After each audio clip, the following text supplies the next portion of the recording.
मतलब इनका कहने का तात्पर्य यह है कि इतने विचलित है, इतने भयाक्रांत है योगी जी कि पहले तो पूर्वांचल की जिम्मेदारी उन्होंने नहीं ली और ऊपर से अमित शाह तक को आना पड़ा।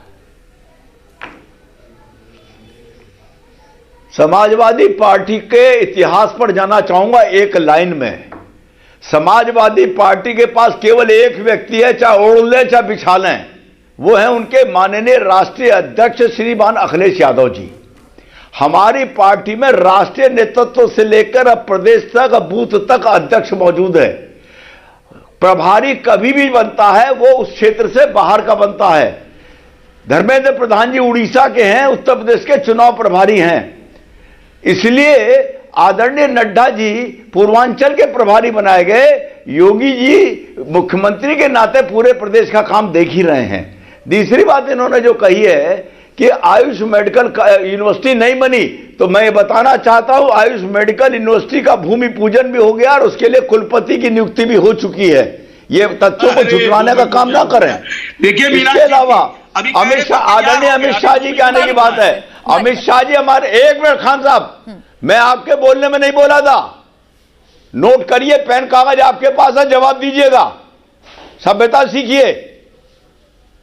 कुल मिलाकर आदरणीय अमित शाह जी अगर आ रहे हैं तो अमित शाह जी उत्तर प्रदेश के चुनाव प्रभारी रहे हैं, अमित शाह जी देश के राष्ट्रीय अध्यक्ष रहे हैं, धर्मेंद्र प्रधान जी वर्तमान में चुनाव प्रभारी हैं, आदरणीय स्वतंत्र देव जी हमारे प्रदेश अध्यक्ष हैं और संजय निषाद जी पूर्वांचल में उनका निषाद समाज में काम है और हमारे साथ अलायंस है। इस नाते आदरणीय मुख्यमंत्री जी के नामांकन में चारों हमारे कार्यकर्ता वरिष्ठ नेता उपस्थित हो रहे हैं। ठीक है सर। अब अजीज खान जी, बहुत थोड़ा सा ही मैं समय आपको दे पाऊंगी, देखिए हर्ष जी भी इंतजार कर रहे हैं। अब वाजपेयी जी का कहना यह है कि तरकश में जितने तीर होंगे वो सभी तो इस्तेमाल किए जाएंगे, आपके तरकश में तो एक ही तीर है, अखिलेश यादव जी।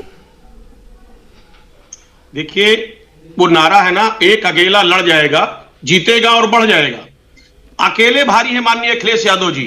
मीनाक्षी जी, एक बात आप समझिए, मैं कह रहा हूं जितने भी तरकस के तीर चला दें, अगर उत्तर प्रदेश में काम नहीं किया है तो उत्तर प्रदेश की जनता नकार देगी, और नकार दिया है उत्तर प्रदेश की जनता ने। आज आप देखिए, अपनी उपलब्धियों को लेकर के बीजेपी जनता के बीच में नहीं जा रही है, नफरत का माहौल पैदा करने की कोशिश कर रही है। जिस तरह से उत्तर प्रदेश की जनता के बीच में जहर घोलने का काम किया जा रहा है, इससे यह पता चलता है कि अपनी उपलब्धियों को यह बताना नहीं चाहते क्योंकि इन्होंने काम ही नहीं किया है और आज जनता इनको नकार चुकी है। यह तिलमिलाहट है। अभी वाजपेयी जी कह रहे थे कि साहब नोट करिए, धर्मेंद्र प्रधान जी, ये वही माननीय धर्मेंद्र प्रधान जी हैं जिनको बिहार का भी जिम्मेदारी दिया गया था पहले, और देखिए वहां किस तरीके से फ्लॉप हुए। मैं दूसरी बात बताना चाहूंगा कि नेता हमारे पास नहीं है, हमारे पास नेता बहुत है लेकिन नेतृत्व एक है। एक बात समझिए, आपके यहाँ नेता भी बहुत है, नेतृत्व भी बहुत है, और जिसकी वजह से आज स्थिति यह है कि बिखराव की स्थिति है। कभी गोरखपुर के लोग दिल्ली बुलाए जाते हैं, हर्ष जी से भी मुझे एक टिप्पणी लेनी है, मुझे देखिए उनकी भी राय शामिल करनी होगी। हर्ष जी, अब देखिए जो खान साहब का कहना यह है कि नेता बहुत हो सकते हैं लेकिन नेतृत्व एक ही है, अखिलेश यादव, और उनके नेतृत्व में ही चुनाव लड़ा जा रहा है। अब दूसरी बात देखिए, भारतीय जनता पार्टी, अगर आप पार्टी के लिहाज से देखें तो पार्टी बड़ी है। अब वो अमित शाह को भी लेकर आएंगे, वो जेपी नड्डा को भी लेकर आएंगे, धर्मेंद्र प्रधान को भी लेकर आएंगे, तो इस लिहाज में तो मैं इस चर्चा में जाना नहीं चाहती।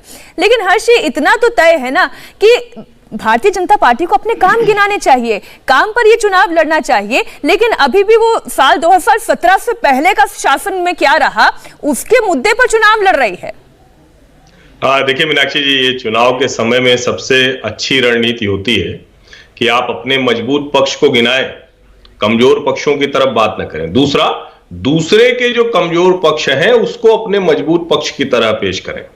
अब ठीक बात है कि गोरखपुर में अगर चुनाव हो रहा है तो उसकी चर्चा होगी, तो दिमागी बुखार की चर्चा जरूर होगी, और ये सचमुच ये लोगों को ध्यान में है, नहीं ध्यान में है तो ध्यान में जरूर रहना चाहिए कि 2017 में जब योगी आदित्यनाथ की सरकार आई थी तो सिर्फ 4 महीने बाद बाबा राघव दास मेडिकल कॉलेज बहुत चर्चा में था, 500 के करीब बच्चे मर गए थे, और उस वक्त ये कहा गया था कि योगी आदित्यनाथ मुख्यमंत्री के तौर पर, वहां के जनप्रतिनिधि के तौर पर फेल हो गए हैं, क्योंकि 5 बार के सांसद भी थे।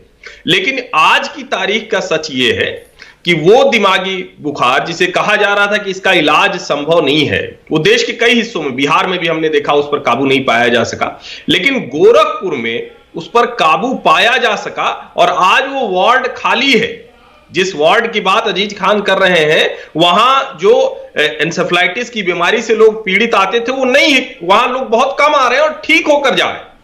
मुझे लगता है कि योगी आदित्यनाथ की ये बहुत बड़ी सफलता, हम जब कहते हैं कि बेसिक मुद्दों की बात करिए तो इससे ज्यादा बेसिक मुद्दा नहीं हो सकता। जहां तक रही बात कि कौन सा नेता क्षेत्रीय दलों की समस्या होती है, उनके पास सचमुच ये मुश्किल होती है, लेकिन उनकी ताकत है। अखिलेश यादव उनके सबसे बड़े नेता हैं तो हैं और वही वोट दिलाते हैं। लेकिन अगर भारतीय जनता पार्टी की बात करेंगे तो केशव मौर्य ने कल नामांकन किया था, जेपी नड्डा गए थे, धर्मेंद्र प्रधान गए थे। यहां जब नामांकन करना हुआ तो अमित शाह जाए, तो ये बड़ी स्वाभाविक सी परंपरा, ये पहले भी होता रहा है। मैंने इसलिए कहा हर्षी, मैं उस चर्चा, उस विवाद में पड़ना ही नहीं चाहती। अब पार्टी बड़ी है, नेताओं की लंबी लिस्ट है, तो सबका इस्तेमाल होगा। और हर चुनाव को तो अमित शाह ये कहते हैं कि मैं जी प्रतीकात्मक तौर पर भी होता है। हाँ। क्योंकि जब बड़े नेता योगी आदित्यनाथ हैं, केशव मौर्य हैं,